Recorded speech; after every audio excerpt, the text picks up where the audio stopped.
Domu zdravlja Lopare danas je uručeno sanitetsko vozilo vrijedno 17.000 evra. Donacija Miroslava Kojadinovića, koji radi u Njemačkoj, a porijeklom je iz Republike Srpske. Miroslava Kojadinovića život je odveo u Njemačku, ali srce je ostalo u zavičaju. Pomaže svojim zemljacima širom Republike Srpske i Bosne i Hercegovine, koji su odlučili da ostanu na svojoj djedovini i razvijaju svoj kraj.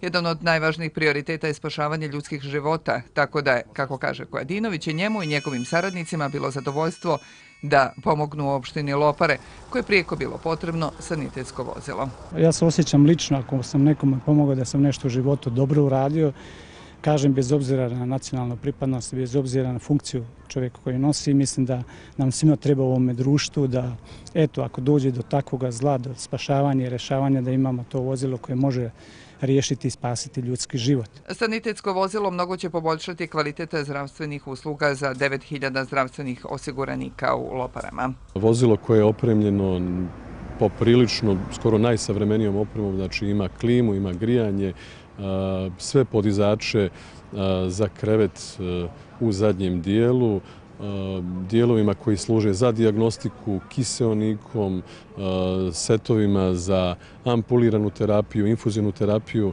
čak i za EKG. Dakle, naši pacijenti će imati najbolju uslugu kada je u pitanju transport ambulantnim vozilom. Naša opština je razuđena, velika teritorijalno, tako da su nam saniteti itekako potrebni zbog same mreže koje imamo, zdravstvene mreže i ambulantne ovdje. Tako da će značajno ovaj sanitet pomoći realizaciji i pomoć ljudima pružiti u neprijatnoj situaciji, odnosno spasti nečiji život, i u to ime još jednom velika zahvalnost Kojadinoviću, a na dobrobit svih građana opštine Lopare ovo vozilo za nas. Poslanik u Skupštini Brčkog distrikta Urošo Vojnović, koji je povezao opštinu Lopare sa Miroslavom Kojadinovićem, kaže da je ovaj donator nakon poplava 2014. godine poklonio distriktu 4 vozila za zaštitu i spašavanje.